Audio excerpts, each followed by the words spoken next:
Imagine dropping a classic album, and the first project you ever drop is like Kendrick Lamar's Good Kid, Mad City. But unlike Kendrick Lamar, your next project absolutely flops, like you're cooking bacon. That would be the biggest fear I would have as an artist, putting all that work and getting so much love for a debut, and your next album just flops. Wow, that would blow. Like you're getting top from a baddie.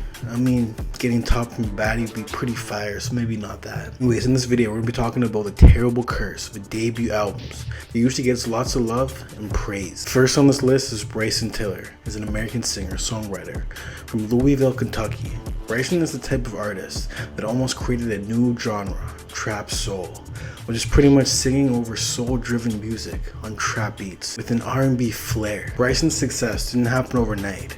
Bryson released Killer Instinct back in 2011, and at the time, he worked 2 jobs while also dealing with relationship issues. At one point, Bryson even considered applying for a 3rd job to provide for his newborn daughter, Harley, who's featured in the True to Self cover art. Bryson's life changed forever with the release of his breakout single, Don't, which he dropped on SoundCloud in 2014.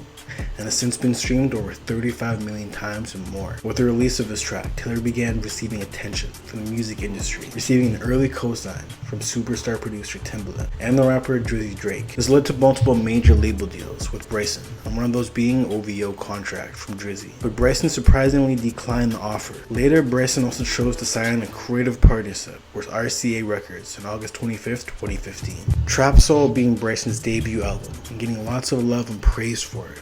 But Bryson decided to take a long 5 years of not dropping a new project. Bryson did drop his new project, Anniversary.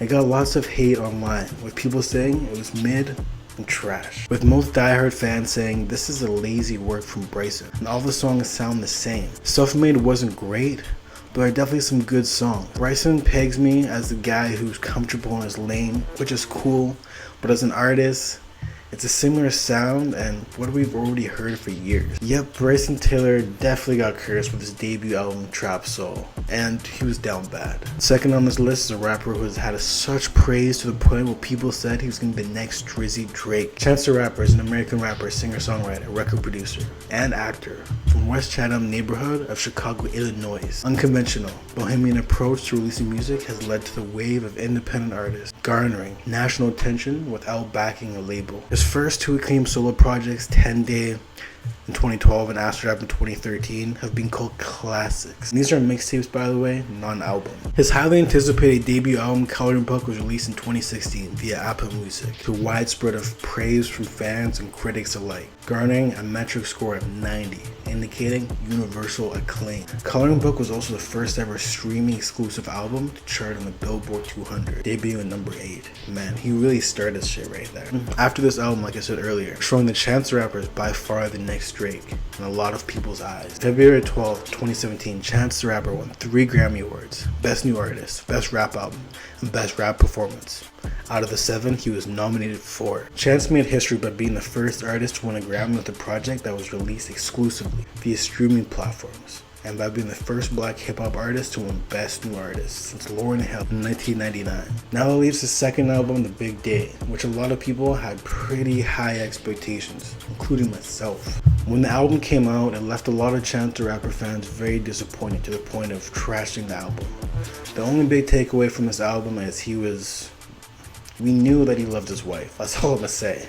And he doesn't like cold showers, he likes hot showers. And the album sounds like what happens when no one around you is willing to give you their honest opinion. Next on the list may surprise you, but if you know rap music and follow along, then this should be no surprise to you at all. Roddy Rich dropped his debut album, Please Excuse Me for Being Antisocial, which had crazy hit records on there, including the multiple platinum #1 song, The Box, with the help of the new social media platform at the time, TikTok. The album shot Roddy Rich to an A-list rapper, with an album selling 100K first week and getting praised by hip-hop Twitter, who in the lane of the internet is really hard to please, especially for trap artists. Roddy Rich, on the night of success, decided to enjoy the shine and hype for the project, and waited nearly 2 years before dropping his next project, which turned out to be a massive mistake. Man, that long wait did him absolutely dirty.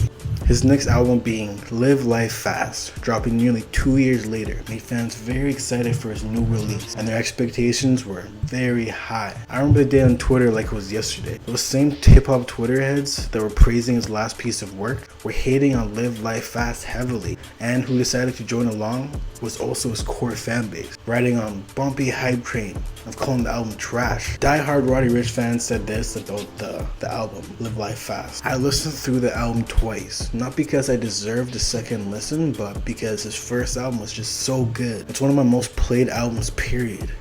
And almost every song is so catchy. Live Life Fast does not live up to Please Excuse Me in any way. It's like Roddy Rich spent his entire life making that album and then 2 weeks making Live Life Fast. It's just so awkward and underdeveloped. His lyrics were recycled to death. And there wasn't a single melody I can say I really cared much for. Even the features are pretty lackluster. And either outshine Roddy like crazy or just absolutely fall flat. This was the most underwhelming album I've ever listened to in a while. So it's safe to say that there's a terrible curse with debut albums in rap. Let me know in the comments and let me know if there's any other artists on this list that you think deserve this title, because the curse is super strong. Luckily for Kendrick Lamar, he got super lucky and he's just a talented artist, you know what I mean? Good Kid Mad City was a classic, and his next project was To Pimp a Butterfly, and that was pretty good too. Even if you want to say Section 80 was a really good album, first album, even though technically it was a mixtape, Good Kid Mad City was amazing. So Kendrick Lamar is fine. Same with Drake. Drake is also fine. Anyways, like this video, subscribe, and thank you for watching. Peace.